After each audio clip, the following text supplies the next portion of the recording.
அந்த மூன்றெழுத்தில் என் மூச்சிருக்கும், அது முடிந்த பின்னாலும் பேச்சிருக்கும். உள்ளம் என்றொரு ஊர் இருக்கும், அந்த ஊருக்குள் எனக்கு ஒரு பேர் இருக்கும்.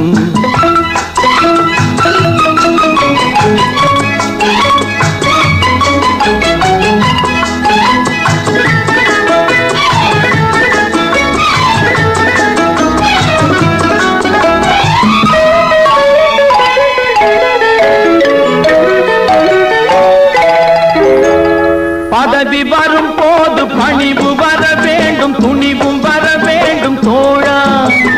பாதை தவறாமல் பண்பு குறையாமல் பழகி வர வேண்டும் தோழா.